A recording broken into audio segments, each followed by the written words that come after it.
Au premier culte, nous avons parlé de la Pâque, un appel. Un appel à l'espoir, un appel à continuer à croire dans les promesses de Dieu.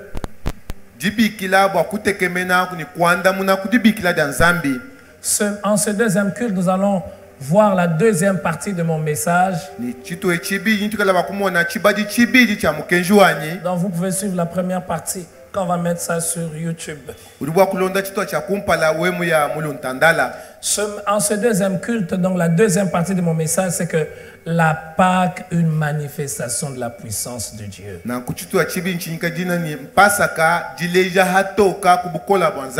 Frères et sœurs, on ne peut parler de la Pâque sans parler de la puissance. Parler de la Pâque sans parler de la puissance, c'est un message incomplet.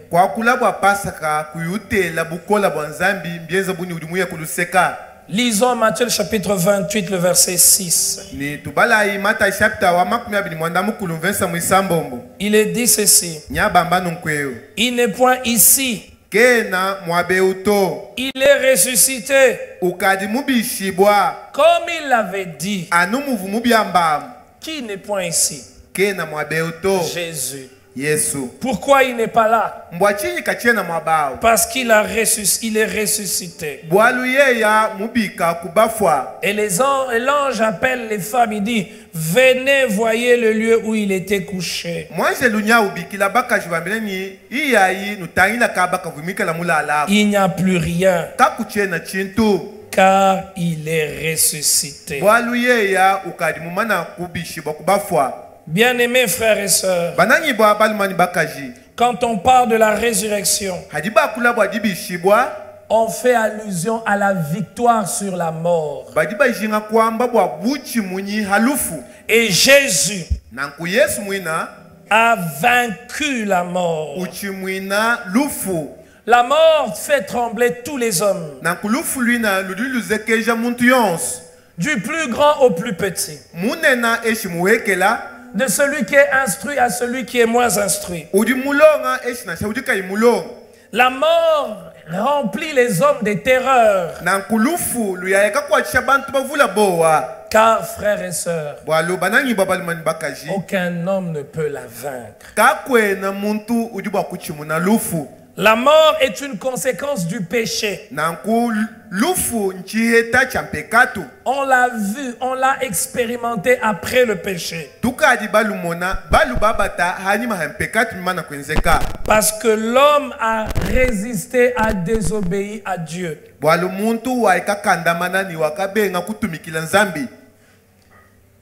L'homme est donc sous la condamnation.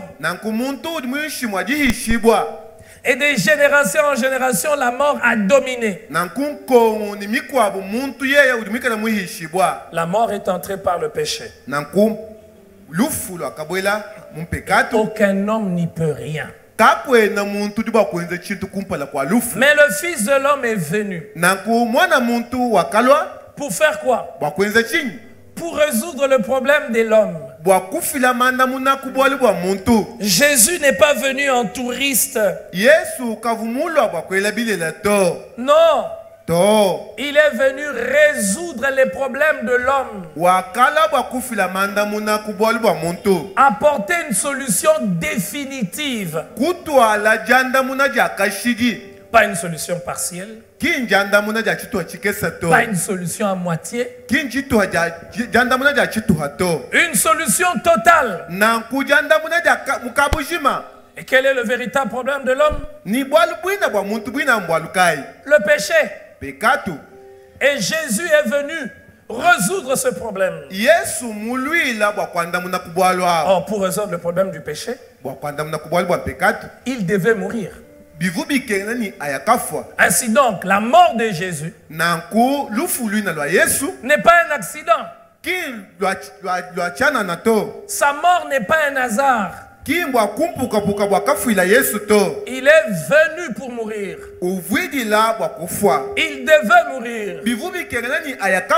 Il est celui qui est présenté dans l'Ancien Testament comme l'agneau qui ôte le péché du monde. Parce qu'il y avait une condamnation sur l'homme à cause du péché. Quelle est cette condamnation? C'est la mort. S'il a pris notre place, donc il devait mourir à notre place. C'est pour cela qu'il est dit dans Ésaïe, le châtiment qui nous donne la paix est retombé sur lui. Donc il y avait un châtiment sur chaque homme. Et lui, il a pris ses châtiments. Cette condamnation, elle venait d'où? De Satan? Non, pas de Satan. De Dieu. Parce que c'est Dieu qui condamne le péché. Il condamne le péché parce que Dieu est saint. Et c'est important de le rappeler en ce jour. Parce que le péché est quelque chose de bien plus grave. Ce n'est pas qu'une petite erreur. Ce n'est pas qu'une petite faute. Ce n'est pas qu'un petit mensonge. Le péché est quelque chose de grave. Il attire la condamnation de Dieu. Il attire la colère de Dieu. Ainsi Jésus a pris notre châtiment, notre condamnation. Et il est mort. Il est venu pour mourir. Et il est mort. C'était pas une comédie. Parce que s'il n'était pas réellement mort, alors on ne peut pas être sauvé. Si Jésus n'est pas mort, nous sommes encore sous la condamnation. Nous sommes encore sous le jugement de Dieu. La Bible, qui est la vérité, nous montre que Jésus est mort.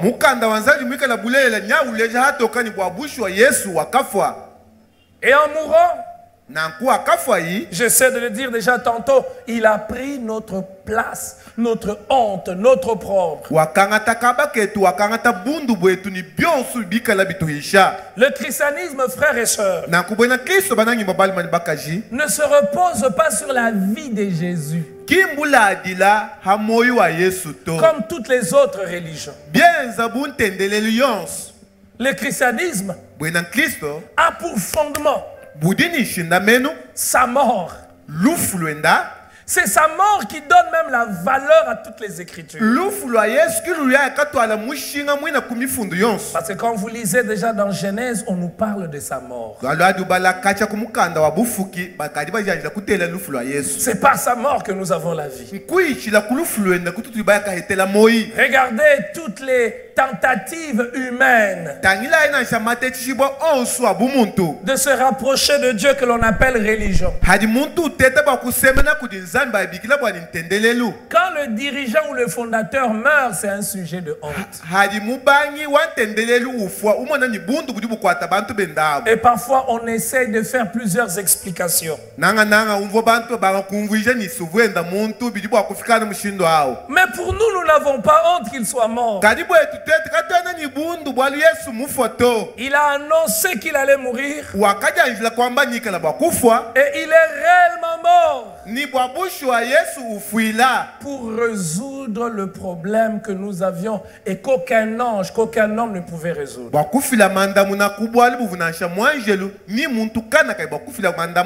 Mais maintenant, quelle assurance pouvons-nous avoir que vraiment sa mort a résolu ce problème? S'il était simplement mort et qu'il allait il restait entre les morts. Quelle assurance pouvions-nous avoir? Quelle assurance? On pourrait dire, mais sa mort, c'est comme toute mort. Non. La mort de Jésus n'était pas comme toutes les autres morts. Dieu devait aussi donner aux hommes un signe. Un signe que ce que Jésus a fait, lui a approuvé. Parce qu'avant Jésus, et même après Jésus, des hommes sont morts pour d'autres hommes. Mais qu'est-ce qui fait que pour Jésus ça soit spécial? Des hommes sont morts pour des femmes. Même dans la vie de tout le jour, on apprend ou on lit dans un journal ou sur Internet qu'un homme s'est tué pour une femme.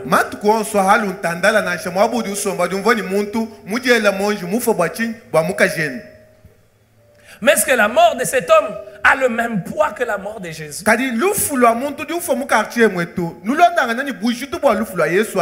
Il y a des hommes qui meurent pour une cause nationale. Il y a des héros nationaux.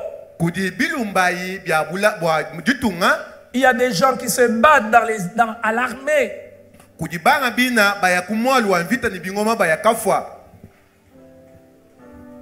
Frères et sœurs, la différence entre la mort de Jésus et toutes ces morts, frères et sœurs, c'est que la mort de Jésus a résolu un problème profond et réel. Et Dieu a approuvé ce qu'il a fait. Voilà pourquoi il l'a ressuscité. De telle sorte que nous ne pouvons pas avoir des doutes pour dire, est-ce que la mort de Jésus, Dieu a approuvé son sacrifice? La preuve que Dieu a approuvé son sacrifice, c'est que Dieu l'a ressuscité. Dieu l'a ressuscité pour démontrer à toute la création que le sacrifice a été approuvé. En le ressuscitant, non seulement que Dieu nous envoie un message que le sacrifice est approuvé, mais Dieu démontre également sa puissance. Dans Galates, le chapitre 1er, le verset 1er. L'apôtre Paul se présente. Et en se présentant, il nous montre qui a ressuscité Jésus. Il dit Paul apôtre, non de la part des hommes, ni par un homme, mais par Jésus et Dieu le Père qui l'a ressuscité des morts. Qui a ressuscité Jésus des morts pour qu'aujourd'hui nous puissions célébrer la Pâque? Qui a ressuscité Jésus des morts? Qui? Le Père. Il a ressuscité. Et l'apôtre Paul toujours nous montre que cet acte de résurrection de Jésus, ça fait partie des fondements de notre foi. Si Jésus n'est pas ressuscité, notre foi est vaine. L'apôtre Paul en parle. Dans 1 Corinthiens, le chapitre 15, le verset 17. Il dit, si Christ n'est pas ressuscité, votre foi est vaine. Vous êtes encore dans vos péchés. Si Christ n'est pas ressuscité, oh, nous savons qu'il est ressuscité. Peu importe ce qui a été fait pour cacher sa résurrection, il est réellement ressuscité. Voyez-vous? Ce ne sont pas les disciples qui sont venus voler son corps et dire qu'il est ressuscité. Il est réellement ressuscité. Ce n'était pas qu'il était en agonie et il n'est pas mort et on l'a récupéré, on l'a soigné. Christ est réellement mort et il est ressuscité. Et cela, mes frères, est un encouragement pour nous.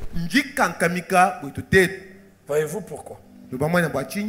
Parce que pour qu'il ressuscite d'entre les morts, il fallait une puissance supérieure à la puissance de la mort. C'est pour cela ce matin, j'aimerais nous dire qu'il n'y a pas de christianisme sans puissance. Oui, frère, il n'y a pas de christianisme sans puissance. Quand on parle de puissance, on fait allusion. C'est à quoi nous pensons. Nous pensons que c'est les gens qui tombent. C'est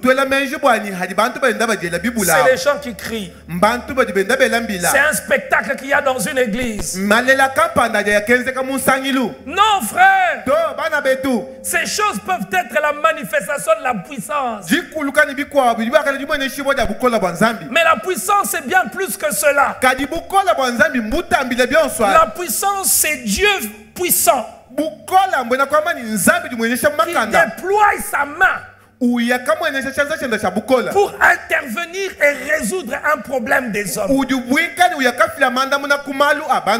Le christianisme sans puissance n'existe pas. Parce que tous les fondements du christianisme sont un témoin de la puissance de Dieu. Du fait que Dieu peut passer au-delà des lois et des principes naturels. Ce matin, je suis heureux de vous annoncer un Dieu qui peut passer au-delà des lois et des principes naturels. C'est celui en qui nous avons cru.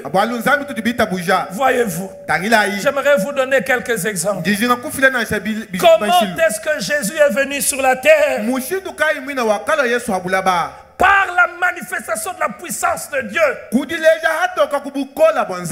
Oui, en ce jour de Pâques, rappelons-nous qu'il n'y a pas de christianisme sans puissance.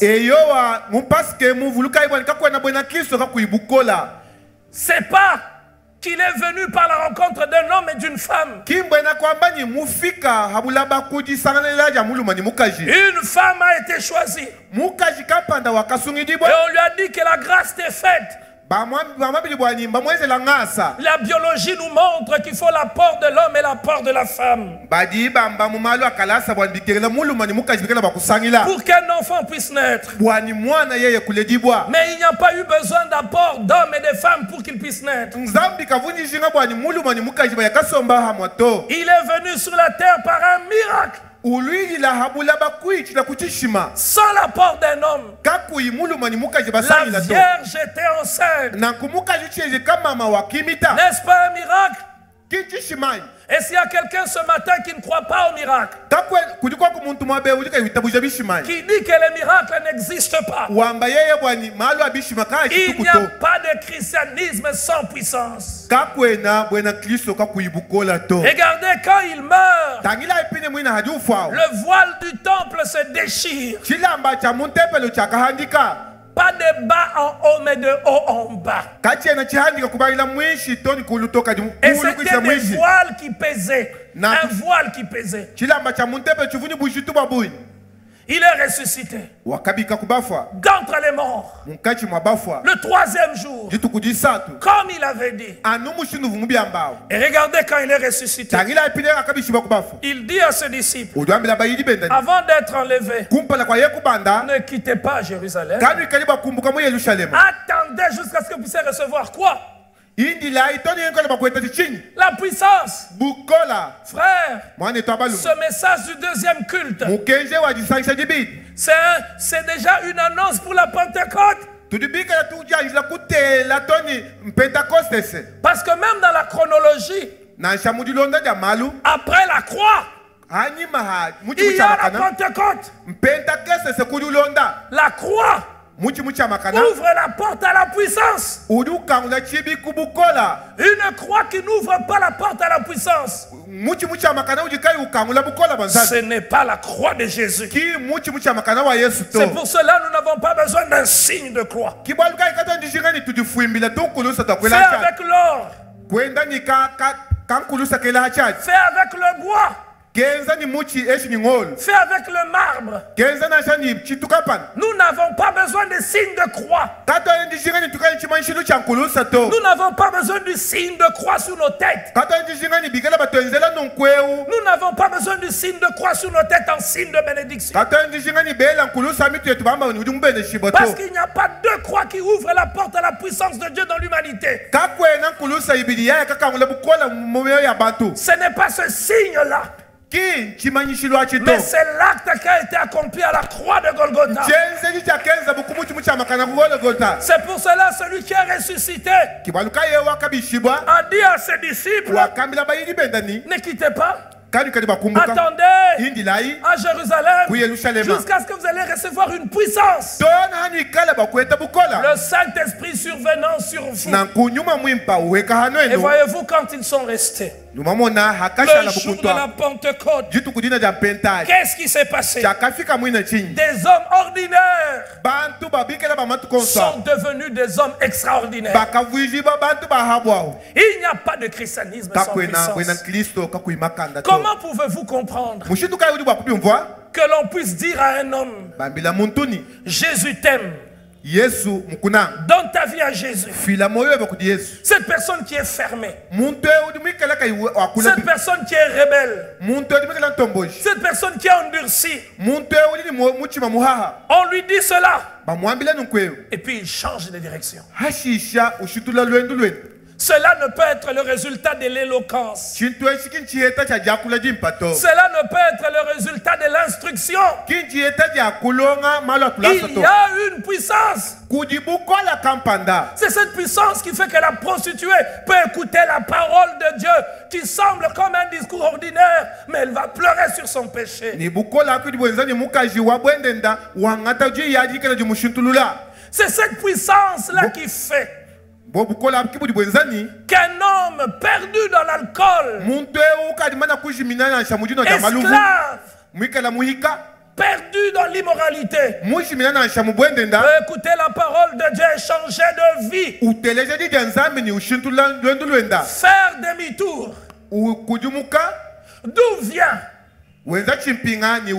D'où vient que ce que l'on aimait avant, on ne l'aime plus. On aimait les femmes, on aimait l'alcool, on aimait la drogue, on aimait la cigarette, toutes sortes d'images inappropriées. Mais quand on accepte sa parole, on a subitement les dégoûts de ces choses-là. D'où vient cela? Alors que parfois on a conseillé, rien n'a changé, rien ne s'est amélioré. D'où vient cela? Il y a une puissance. Il y a une puissance. D'où vient ce que quand on prie, on s'agenouille et qu'il y a un malade que l'on a essayé de traiter par toutes sortes de thérapeutiques, Et rien n'a marché. Mais l'on ferme les yeux. Et même sans fermer les yeux. Parce qu'il n'est pas dit que pour prier, il faut seulement fermer les yeux. Non. Tu peux prier avec les yeux ouverts. On élève nos voix. On prie. Et puis la maladie part. Qu'est-ce qui fait partir la maladie? La puissance. Y a-t-il 2 ou 3 puissances différentes? Non. Pour ceux qui suivent Jésus, c'est la même puissance. La même puissance qui a ressuscité Jésus. La même puissance qui a transformé les disciples. La même puissance qui a fait que le voile du temple se déchire. C'est la même puissance qui est disponible aujourd'hui. D'où vient cette puissance? Elle vient du Saint-Esprit. Elle vient du Saint-Esprit. Frères et sœurs, il n'y a pas de christianisme sans puissance. Et la Pâque nous rappelle que celui en qui nous avons cru, c'est un Dieu puissant. Alors rapidement, je vais vous donner quelques caractéristiques que nous ne devons pas oublier.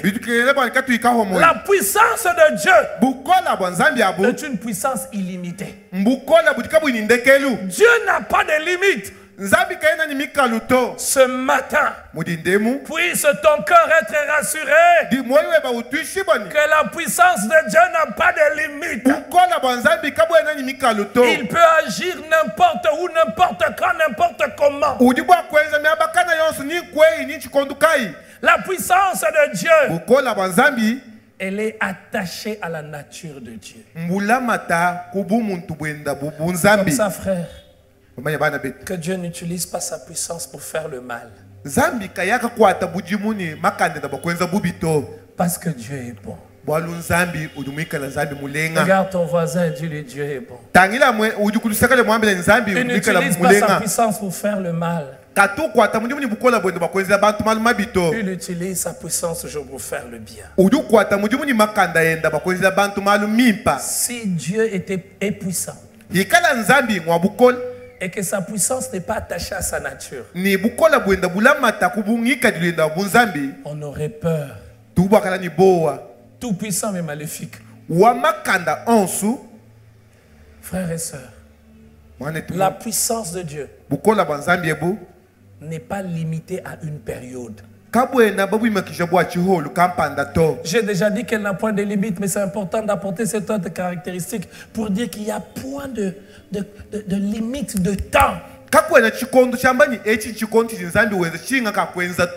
Ah oui, mais Dieu était puissant dans l'Ancien Testament. Pasteur Héros, vous-même les théologiens. Moi aussi je suis théologien. Tout le monde est théologien. Vous le savez? Si vous entendez quelqu'un dire, oh non, moi je ne vais pas faire la théologie. Vous les théologiens, tout le monde est théologien. Tu as une théologie sur Dieu. Mais il y en a qui étudient un peu pour bien nous expliquer. Il y a ceux qui disent, dans l'Ancien Testament, Dieu était puissant. Quand vous lisez Moïse, la montagne qui tremble, et vous entendez Zambi walelus. Vous commencez à vous jouer maintenant de Dieu. Non. La même puissance, elle est encore là. Dieu n'a pas vieilli. Voyez-vous ce que ça veut dire? Ce qu'il a fait hier, il est capable de le faire aujourd'hui. S'il a donc ressuscité Jésus, que devons-nous retenir? Quelle implication cela a sur nos vies? S'il a ressuscité Jésus, cela veut donc dire, s'il a ressuscité Jésus, aucun de nos problèmes ne peut les dépasser. Bonne nouvelle ce matin. Aucun de tes problèmes ne dépasse la puissance de Dieu. Même si la mort est déjà là. Même si tu sens l'odeur de la mort. Aucun problème de ta vie ne dépasse Dieu. Ce matin, rappelle à ton problème que Dieu est puissant. J'aime ce que Papa Alain Moloto a dit.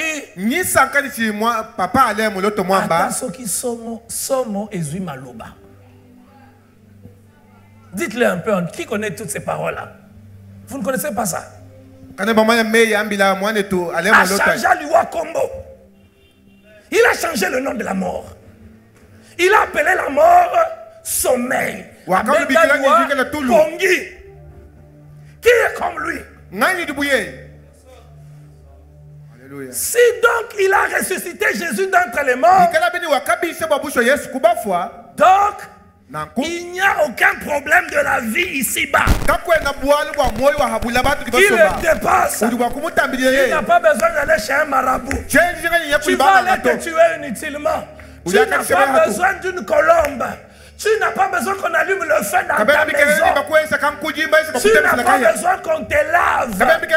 Tu n'as pas besoin qu'on te donne des prières que tu vas manger. Il a ressuscité Jésus d'entre les morts.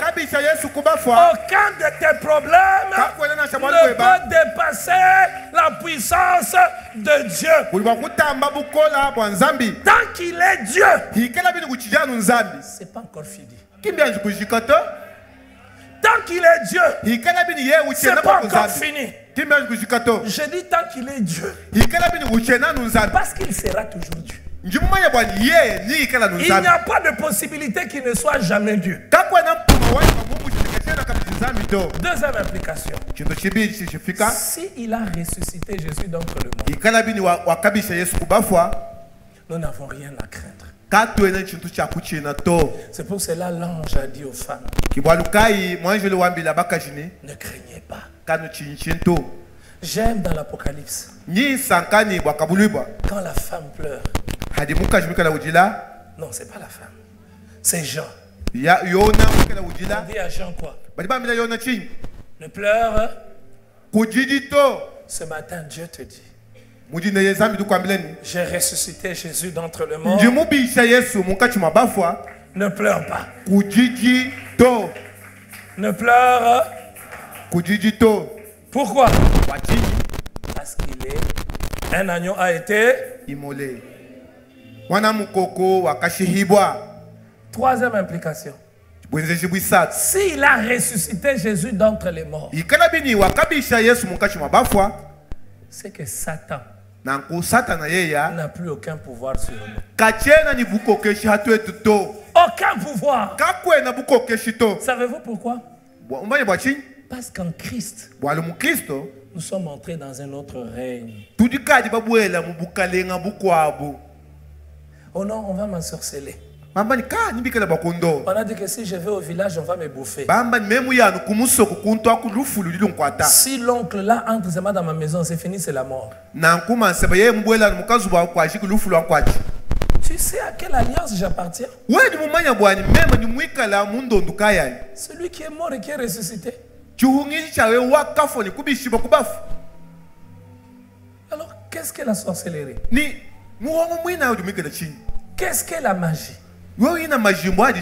Qu'est-ce que l'envoûtement? Y a-t-il quelqu'un qui a peur de la sorcellerie ce matin? Jésus est ressuscité. Y a-t-il quelqu'un à qui on a jeté un mauvais sort? Jésus est ressuscité. Et vous savez, dans cette église, que ce soit moi, le pasteur et tous les autres,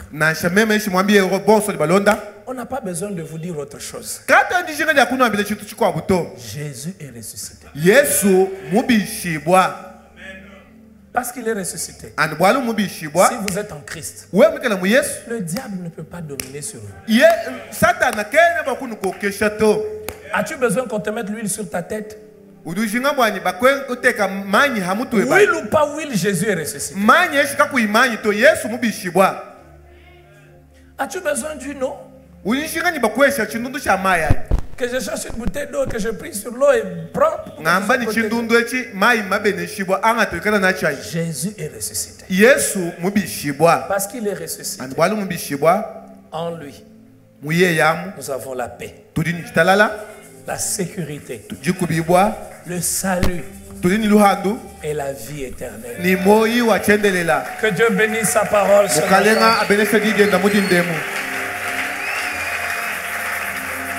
S'il est ressuscité, c'est par la puissance du Saint-Esprit.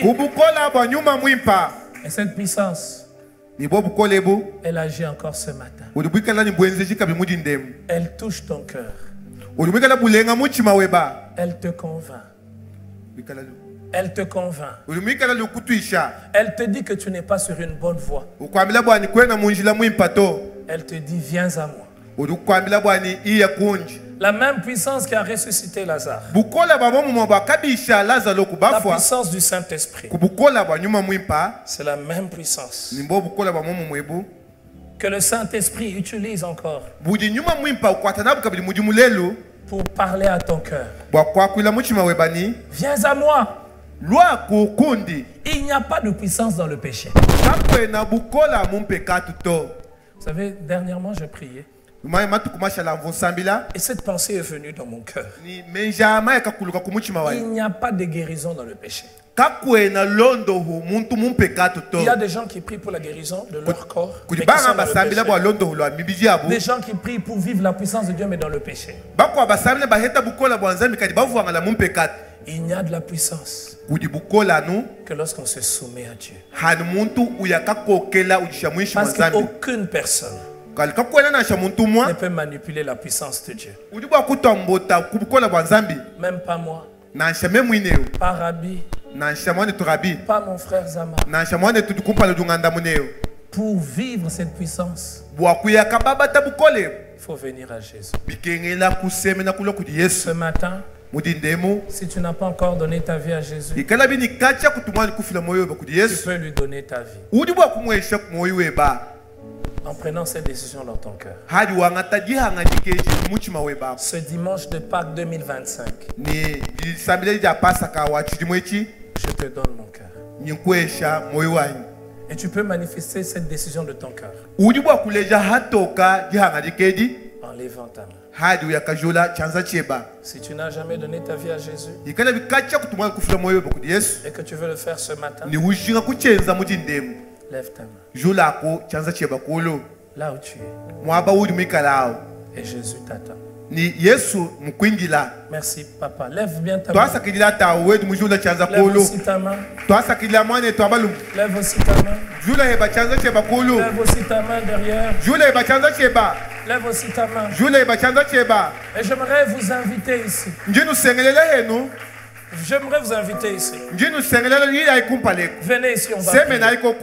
Toi qui as levé ta main, pendant que toute l'église acclame Jésus qui touche le cœur.